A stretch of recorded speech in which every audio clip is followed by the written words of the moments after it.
Coach, I guess I'll start off. Do you have your starting rotation set for this weekend? Yeah, we'll go with Hagen Smith Friday.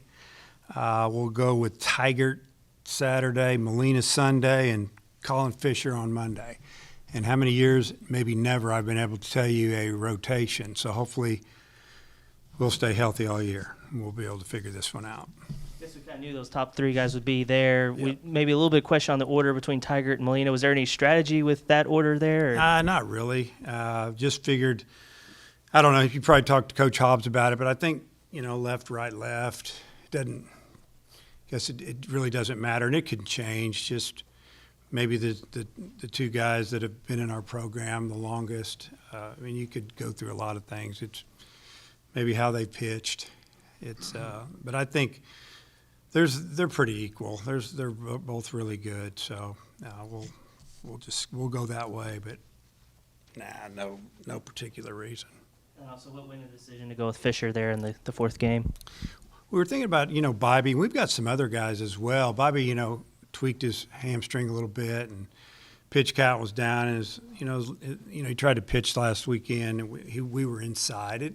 He didn't have his best stuff and have the command that he's had, but that's kind of what we're looking at. If you really look at it, Gabe Gackles pitched really well lately. He threw great last weekend, and he would be a candidate, and there's a couple others. So it's a good problem to have. Some of these guys are young, but their stuff is really good. So we'll play it out. So like I told the team yesterday before practice started, we had a little meeting in the dugout. I just talked about it's just the beginning of the season, and the game will tell us what to do. You guys will show us what to do, and the cream will rise to the top, and we'll figure it out. Coach, just how tough was it to hear Peyton Stovall broke his foot this close to the season? Well, it was tough. It was tough for Peyton. It was tough for me personally, for Peyton, and I think our team feels really bad for him. He was upset about it when he found out. He just, why me? Why does this keep happening? And missed games last year. He was really swinging the bat well, played good too. So I just told him, you're the strongest, one of the stronger guys mentally. You can handle this, and that's why it was put on you, I feel like. And I think that he'll be even more ready to go once he gets it going, gets his live at bats. But yeah, it was tough. And when it happened, when the ball hit him, we were like, ooh, that is not a good spot. Even though it was a changeup, it hit him flush, and he didn't move. He's leading off the game, and he's mad at himself for not jumping out of the way. And I said, well, you just you play the game the right way, and guy throws you a changeup, you just kind of let it hit you, and you take your base, and you didn't do anything wrong. It's kind of the way you're trained, and but we're sure excited to get him back when he comes back. And just not having him at second, how do you feel about, I guess, Holt, Sprague-Lott, anybody else maybe? Yeah, those are Holt will play there, and played there the last third of the season, did a great job. He was going to be our starting third baseman. So Sprague-Lott, who is going to probably play a little bit everywhere, will start. And he started in college for a few years. So I feel good about those guys defensively. Hey, what can you tell us about James Madison? Do you do much of an advanced scout on one? Yeah, and it's still going on right now. Basically what I can tell you is that, what we can do is we know what they did last year with who's coming back, and maybe we've got velocities and tendencies and those type of things. But this is a team that last year hit right at almost 300. Won a lot of games. They're competitive, and I don't feel like they would have scheduled to come here a couple of years ago if they didn't feel good about what they had in the program at the time, and then also what's coming in to start the season on the road, a long way from home like this. And their outfielder Trimble, I think, has got some. Fenwick Trimble's got some really big numbers. Really good stats. Just a tough out. You look at his numbers, his strikeouts to walks and batting average. He's the guy they're probably built their lineup around, and he had a tremendous year last year. So, really you try to watch batting practice the first day and see if some of the reports are, your visual, your eyes you put on them, it looks like what you've read. A lot of times you make some changes too, and then what does our pitchers throw compared to maybe what they're seeing with these numbers? So you might switch, you turn the field a little bit on it with those position players because of velocity or different things. So, yeah, it's the beginning of the year. You don't know much about a lot of people. So, really, I just told our guys, we'll get as much as we can on them, but we just need to really take care of what we can take care of, and that's for us to play good defense and throw strikes. Hey, with your batting order with Stovall, what's the chain reaction to moving someone else and lead off and go with it from there? Pretty much just kind of basically what you said. We're just going to move everybody up. We'll probably hit our catcher leadoff. It might be the first time I've ever done that. I know that Biggio was a pretty good leadoff hitter in college back in the day, and so White's a tough out if he's catching. If he's not catching, then we'll flip it around. But if White's not catching, he'll be DHing on Friday or Saturday. So, that's what we're looking like. And I'll go left after that, then right, then left, and then pretty much right after that. If Stovall was in the lineup, he might be hitting lead off for us, and then you go left, right, left, right, left, right, probably, and then you finish up with a few right-handers at the end. So, if we get into the game, we feel like the righties are struggling with the right-hander, then I'll bring a couple of these lefties off the bench and let them hit.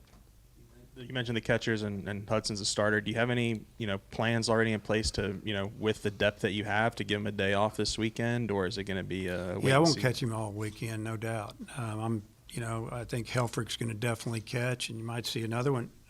Just see how it goes. But we feel really good about our catchers, and I'm sure it's going to be an ongoing question throughout the year, and unless guys just really do well and separate themselves. How am I going to handle it? I don't know. I'm going to let it handle itself right now. And I'm just wondering, the season's here. Any 1-2 players that maybe did the most for themselves in terms of either earning a starting job or, figuring into the competition as we get to opening day? I think, for the last 2 weekends, I've kind of put together the starting lineup a couple of times, and the lineup's done pretty well. Has outscored the other team pretty good, which is a good thing. Doesn't mean everybody in the lineup's done great, but, as a team, they played pretty well together. Again, I told the team yesterday the lineup will change throughout the year, and just because, you make the starting lineup day one doesn't mean you're going to be there in the 15th game. So, you got to keep working. So I can't say that one individual's really jumped himself up. I think there's been some separation already going into spring. 6 or 7 years ago, you might have had a lot of sophomores and juniors in your opening day lineup. This year, it's going to be a lot of third, fourth, fifth-year type guys. How does that change? Maybe does it change your expectations at all that you have older players on the first day? I don't think it changes my expectation. I just feel like that this is basically the way it is, and I've said it for 2 years now that teams are always going to be old now, especially in our league. You know who you feel like as a coach, a coaching staff, who's in your program, who's going to be back for the next season, and who's going to be an impact guy, start, whatever. And then, you've got some young guys coming in, but, with the way everything works these days, you got to fill in with some guys, and usually the guys you're going to fill in with are going to be a minimum of a sophomore. You look at Aloy, who's done a great job of swinging the bat, playing defense, great teammate. Players love him. Well, he's only a sophomore. But he had a really good freshman year, and you think he would get better, and he has. He's really coachable, and he's done a great job for us. And, freshmen getting in lineups in the SEC, there's going to be one here, one there. I think where you can really do it is on the mound, because when you're on the mound, you got the ball, and if you get them out, you're pitching.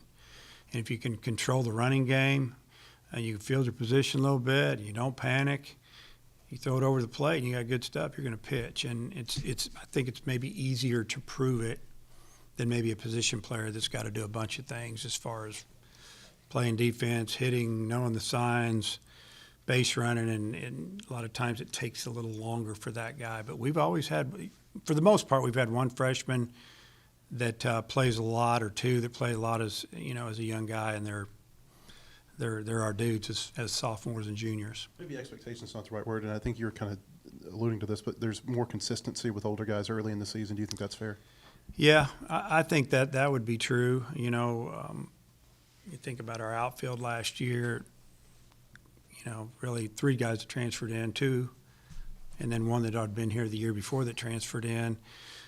And when you just take care of needs like that, and then they come in and they do what you think they're going to do, and I think the expectation is that you're older, you're experienced, so we should be pretty good right out of the blocks. And I guarantee every team in our league thinks the same thing, because every team in our league right now says they're going to a regional and they have a chance to play in Omaha, and maybe talent-wise that's true, but you got to play the games. And then with an older clubhouse where you've got a lot of 23, 24-year-old types, do you see the freshmen come in and mature quicker because they're put into more of an older setting? That's a good question. I don't know if we have any 24-year-olds in there, maybe 1, but I think the freshmen probably realize they don't have as big a group of young guys to go running around and doing silly things, so that might help them grow up a little bit, because these older guys, they're at the end of their college careers.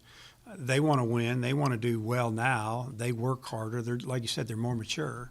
And I think they're going to follow. The younger guys usually follow that lead. And if you get one that's really serious when they come out of high school, and we've got a couple of those in there right now, it's interesting. And those are the guys that may be the closest ones to playing and pitching right away. Going back to Peyton Holt and moving him to second, was there any thought to maybe keep him at third and put Sprague-Lott at second, or was it a pretty easy choice for you because of the defense and that kind of thing? It was an easy choice for me, because we had already talked about it. You got to plan, because things happen in the middle of a game, that if Stovall was to get hurt, how would we handle it? If Aloy was to get hurt, how would we flip it around? Things like that. And Holt has better range than Jared does. No knock on him. Jared can field with anybody in the country. His glove is outstanding. But the experience that Holt gained last year playing here, and Sprague-Lott has been more of a third baseman in college and a little bit of a shortstop. Played some second as well as a freshman, but we just feel like that that double play combination up the middle might be a little more athletic with Holt at second. And Robinette seemed to be really swinging the bat well lately.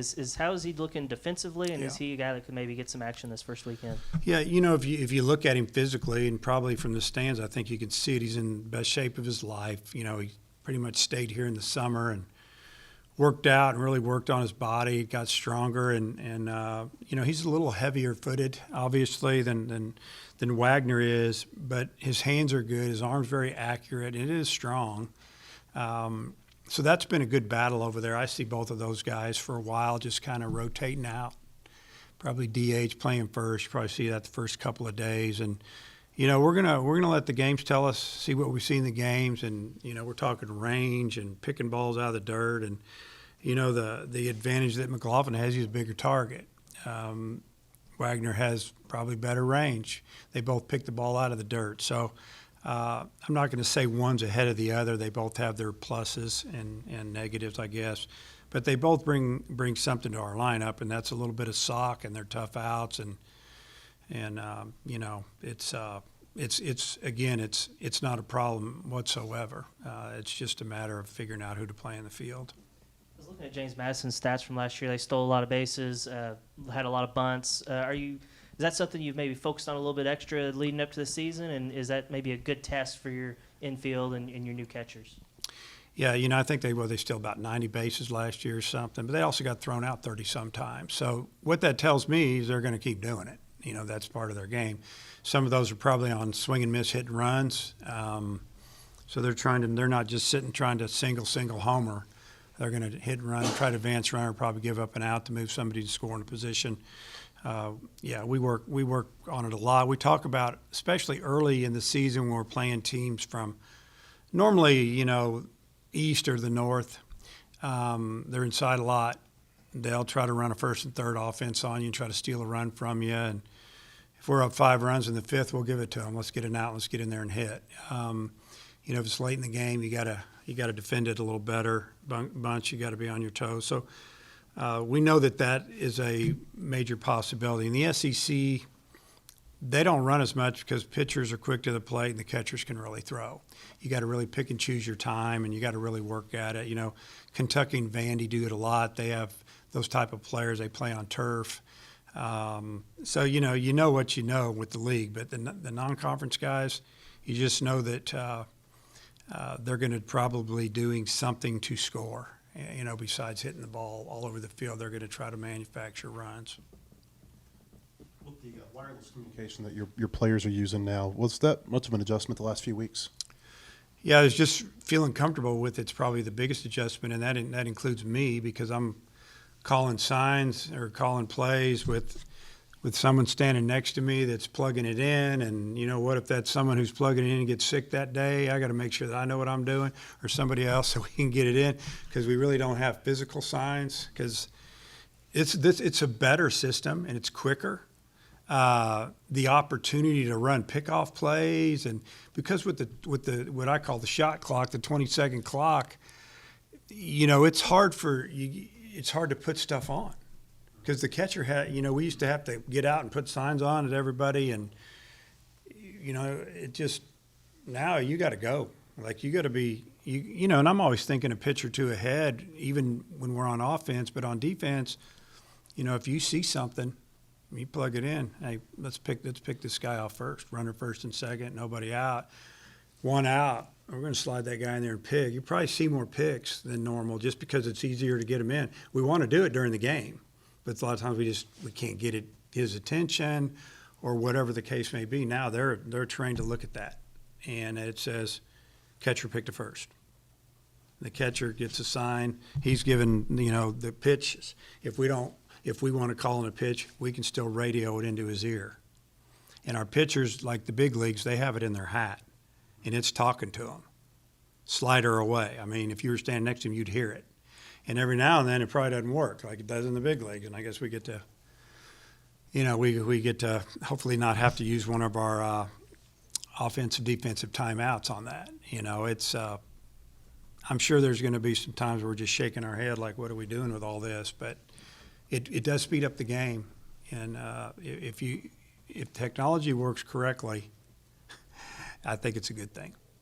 Now that we're almost to the season, do you have a feel for Dylan Carter and Adam Hatchman and Yeah. what they might be able to do for you, if anything? Yeah, Dylan threw a bullpen the other day, and he was really good. And, I mean, it's amazing. He's way ahead of schedule. Because when he heard it last year, I didn't think he pitched this year.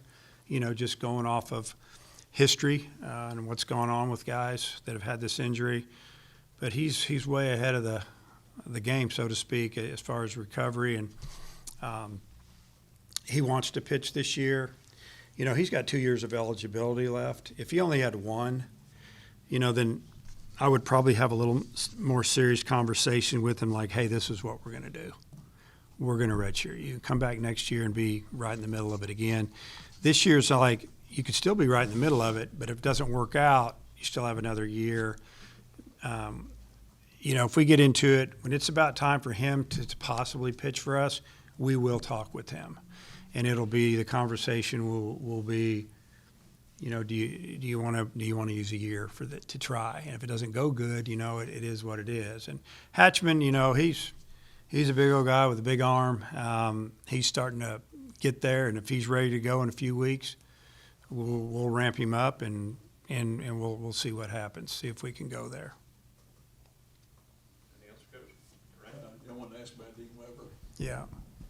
Yeah, sad deal. I've known Dean since I was a player here, 1981, 82. I mean, Dean, I just have a lot of memories of him because we all were in the same area, you know, up there in the Broyle Center, football, baseball, everybody. You know, it was football's area, but we were all in there. We didn't feel comfortable in there all the time. Didn't want to be in there getting any treatment.